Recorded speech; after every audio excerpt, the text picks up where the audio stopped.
Both narcissists and psychopaths are known as fiercely, zealously independent, admirably so, lone wolves, rebels, glamorized, mythologized, and eulogized.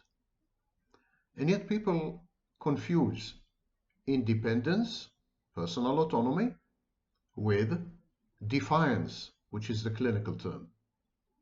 Independence is the ability to maintain ego functions, ego boundaries, personal boundaries, even as the individual meaningfully and productively interacts with other people.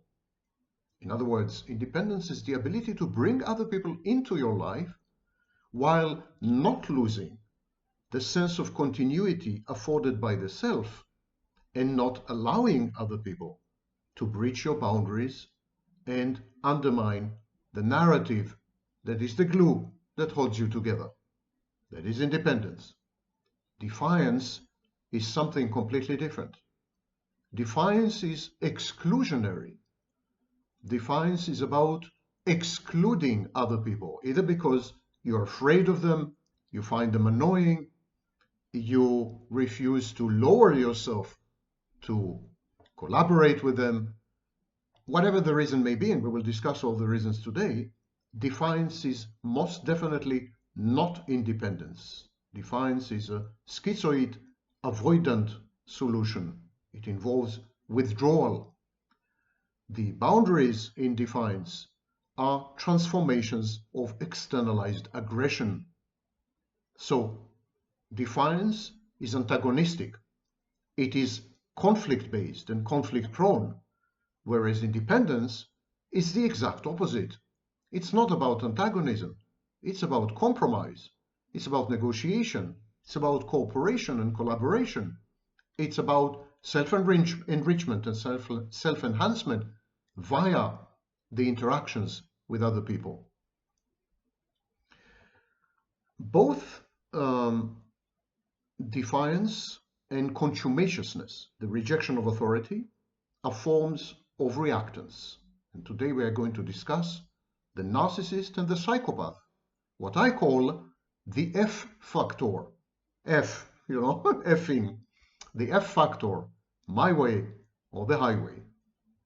My name is Vaknin. I'm the author of Malignant Self-Love, Narcissism Revisited, and I'm a Defiant professor of psychology. I mentioned reactance, and in the case of narcissists and psychopaths, reactance is invested with pride. It's a cause for arrogance. It imbues the narcissist and the psychopath with a sense of innate superiority and supremacy. It is defiance that sets the narcissist and psychopath apart from the rest of society. Defiance in this sense is a form of boundary. It is a dysfunctional boundary because it involves aggression. It's often counterproductive, and it leads to outcomes which are adverse and sometimes threatening. And yet, the narcissist and psychopath perceive defiance as a form of signaling of uniqueness and signaling of superiority. We'll come to it a bit later. But first, let us define reactance. Reactance is a word coined in the 1960s by Jack Brehm, B-R-E-H-M. And he came up with what came to be known as reactance theory. Reactance theory is defined this way in the American Psychological Association Dictionary. Reactance theory, a model stating that in response to a perceived threat to or loss of behavioral freedom, a person will experience psychological reactance, or simply reactance, a motivational state characterized by distress, anxiety, resistance, and the desire to restore the lost behavioral freedom. According to this model, when people feel coerced into a certain behavior, they will react against the coercion, often by demonstrating an increased preference for the behavior that is restrained, and may perform the behavior opposite to that desired. We saw examples of reactance in the general population during the COVID-19 pandemic, when people were coerced into behaving in certain ways and other behaviors were proscribed, prohibited. People reacted by actually adopting the forbidden behaviors as a way of signaling their discontent, distress, anger, rage, anxiety, and, of course, what they perceive to be independence. This was a case of defiance, actually. And here we can see the differences. Now, defiance is on a spectrum. Many things, many behaviors you would not consider defiant actually are. Many traits which are not perceived as defiant actually signify defiance.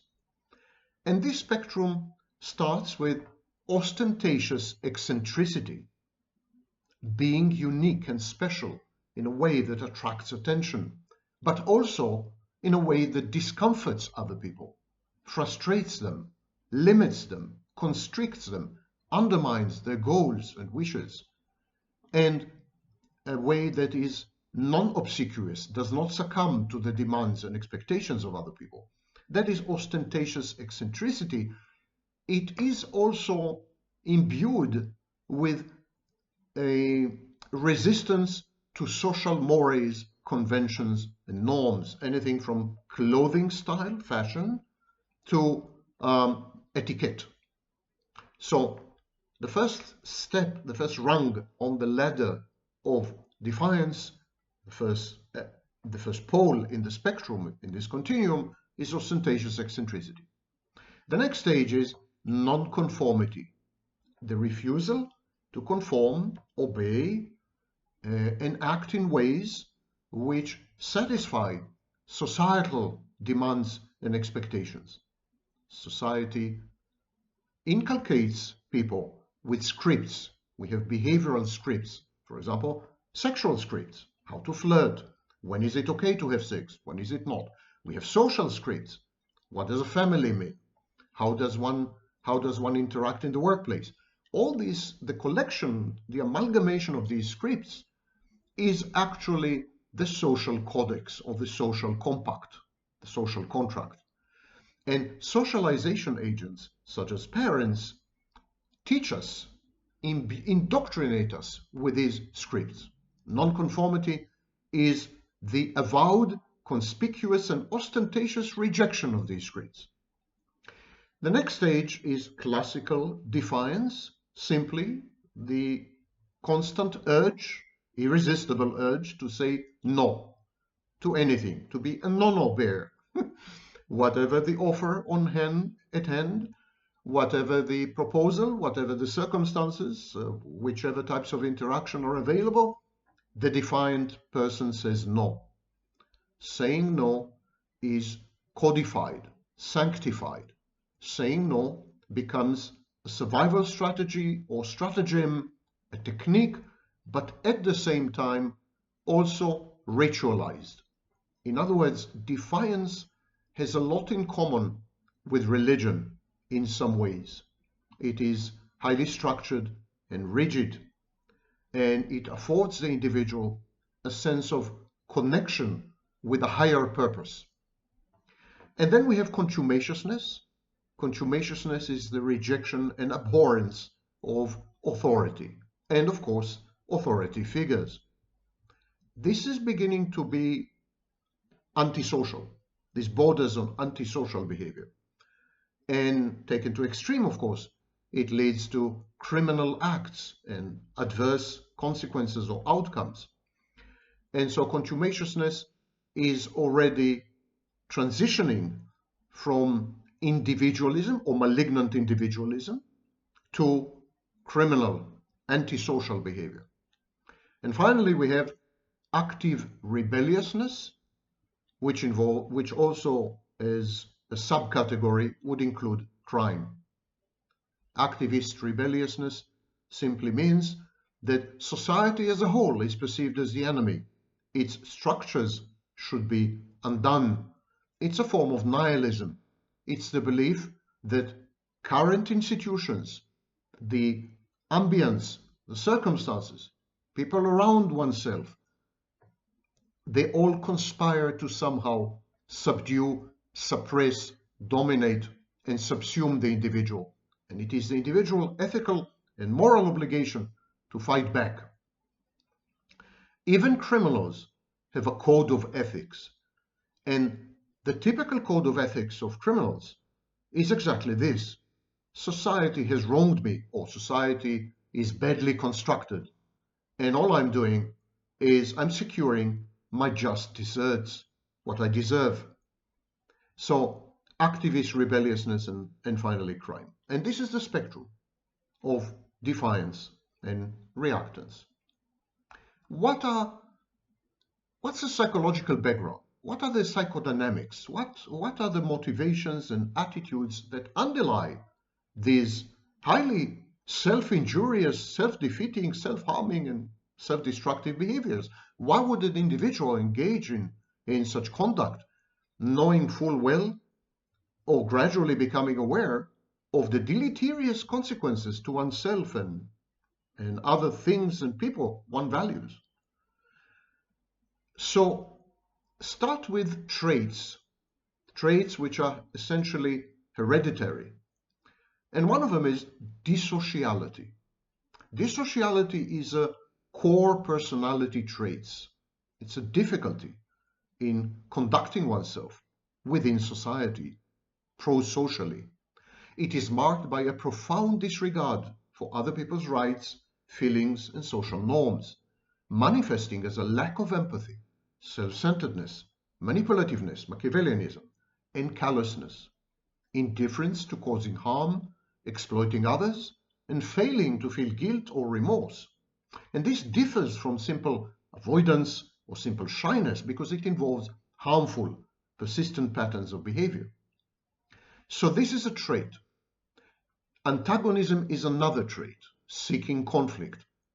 So there are hereditary traits which predispose people, including narcissists and psychopaths, to behave in ways which are defiant, my way or the highway, F off, this kind of behavior. And narcissists and psychopaths cherish the freedom to behave this way.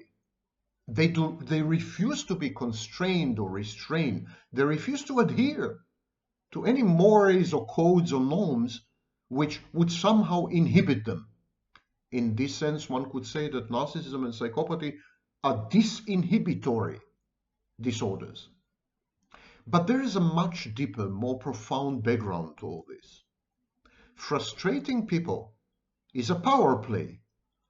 I have the capacity, I have the ability, I have the wherewithal, I have the power to cause you discomfort, to prevent you from accomplishing your goals, to inflict on you pain and hurt. There's a bit of sadism here, latent or overt. Frustrating is a power play, and it's about who wins. It's a competitive power play, and it involves non-reciprocity, exploitativeness, and transactional strategies. The psychopath and narcissist consider people as investments, the way normal healthy people consider investments. They seek to have a return on investment. And when the asset depreciates or is devalued or is considered inferior to other asset classes, the narcissists and psychopaths dispose of people the way we dispose of investments or plastic bottles. So, frustrating people is a core strategy, core feature in maintaining the narcissists and psychopaths' self-perception as omnipotent, self-sufficient, and therefore invulnerable. Frustrating people is anxiolytic. It reduces abandonment anxiety, separation insecurity, the perception of risk. If you are stronger than other people, if you have the capacity to hurt people, if you can prevent people from accomplishing their goals, if you can cause people to dysregulate, break them apart, then you're godlike. Because you're godlike, you are invulnerable, untouchable, impermeable. This reduces anxiety. And the first core motivation for defiant behaviors is that, ironically and paradoxically, they are perceived by the narcissist and psychopath as anxiolytic. I'm saying paradoxically because these behaviors actually increase risk. They enhance danger. These behaviors are counterproductive. These behaviors drive other people to punish the narcissist and the psychopath. These behaviors usually yield adverse outcomes and consequences. They are not efficacious. They're exactly the opposite. And whereas a rational person would understand easily and instantly that confronting other people as a strategy, conflicting with society at large and its institutions, is not a good idea, the narcissists and psychopaths perceive this as a reassuring kind of behavioral pattern. The stronger they are, the more resilient they are, the more impermeable and invulnerable they are, the more untouchable they perceive themselves to be. They develop a sense of impunity and immunity. These behaviors, therefore, the my way or the highway, F off, F you, all these kind of behaviors that, I am a law unto myself. You will not tell me what to do. No one tells me what to do. I make the rules. These behaviors are constant reminders and proof, evidence of independence in the eyes of the narcissist and the psychopath. You see, deep inside, the narcissist does not feel independent. The narcissist is highly dependent on input and feedback from other people, known as narcissistic supply. He's a junkie. So narcissists and psychopaths, they realize they're not really independent, but exactly the opposite, highly dependent. And they resent this. And they need to prove to themselves time and again, to demonstrate to themselves, irreversibly, irrevocably, and unambiguously, that they are independent, that they possess personal autonomy to a degree that no one else does. And so these kind of behaviors, defiance, contumaciousness, in your face, my way or the highway, I make the rules, the law doesn't apply to me, these kind of behaviors are constant proofs of independence, self-sufficiency, superiority, omnipotence, and uniqueness. Even when these behaviors are actually self-defeating, self-harming, self-destructive, self-sacrificial, and self-trashing. I mentioned the example of the cerebral narcissist who would frustrate potential sexual partners because proving to himself that he is superior to other people by not needing sex, that he is capable of foregoing sex where others are incapable of it, proving to himself his superiority, his uniqueness matters to him much more than getting laid. So the cerebral narcissist sacrifices his or her sex life, his or her sexuality, just in order to prove to himself or to herself how special they are. Special in the sense that they are amongst the very few who are impervious and invulnerable to sex, that sexual partners have no power over the cerebral narcissist.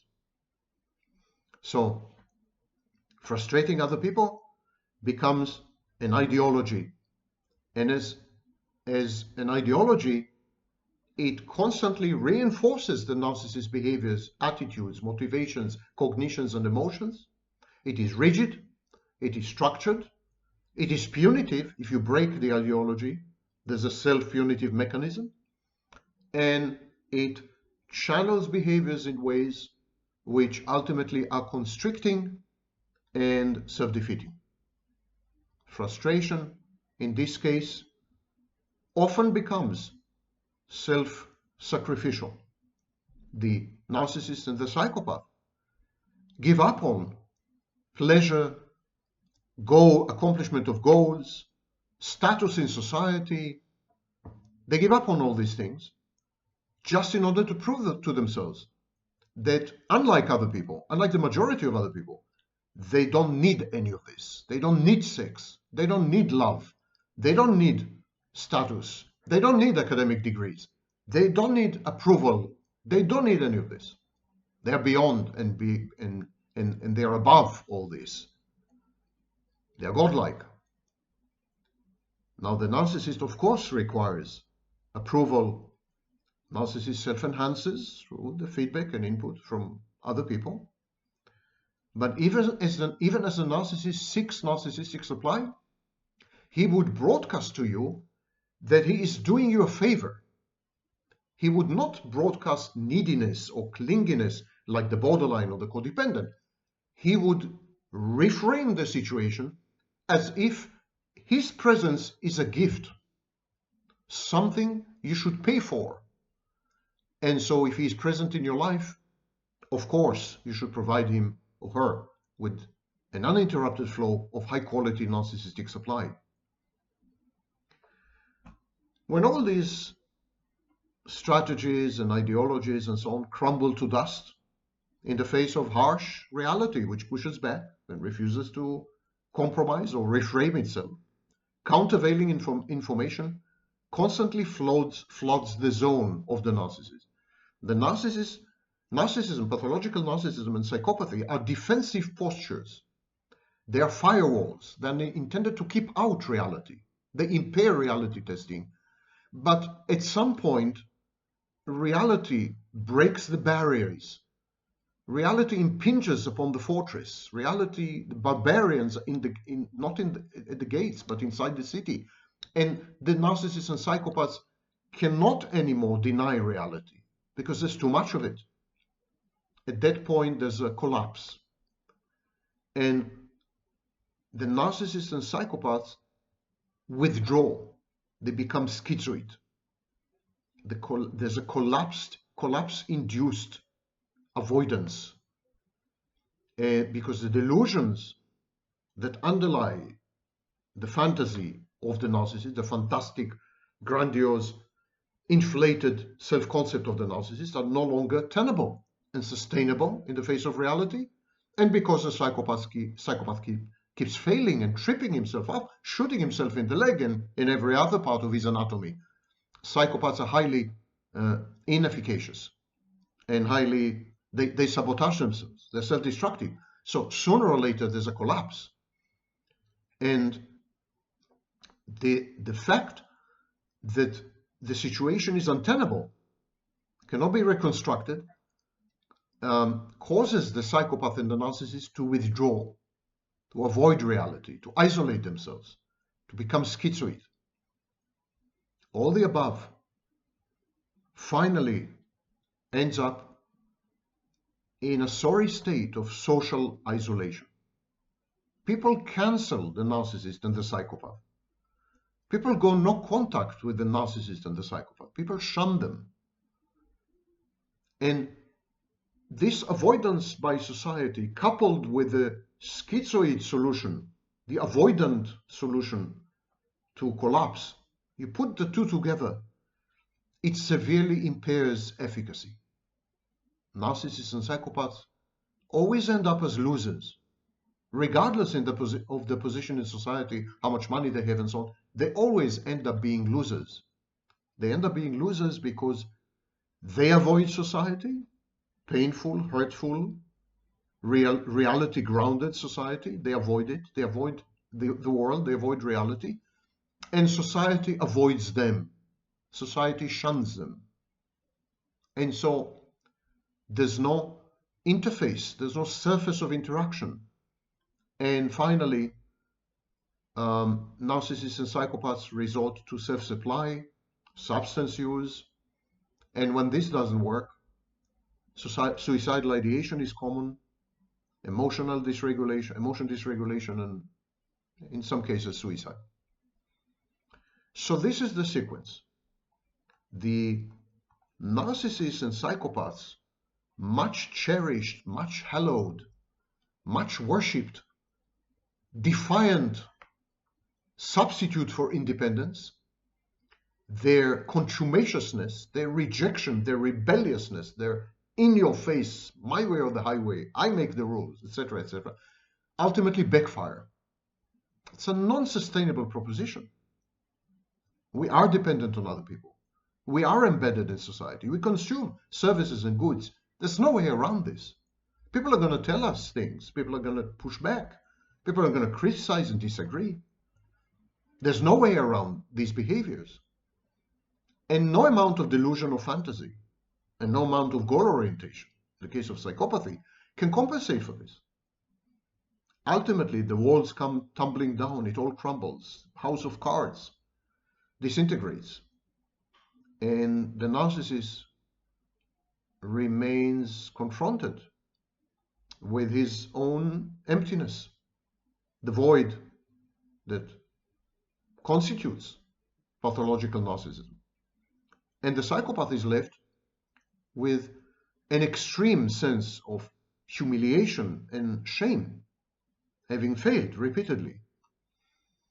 And then they try self-supply, and this also has a limited shelf life.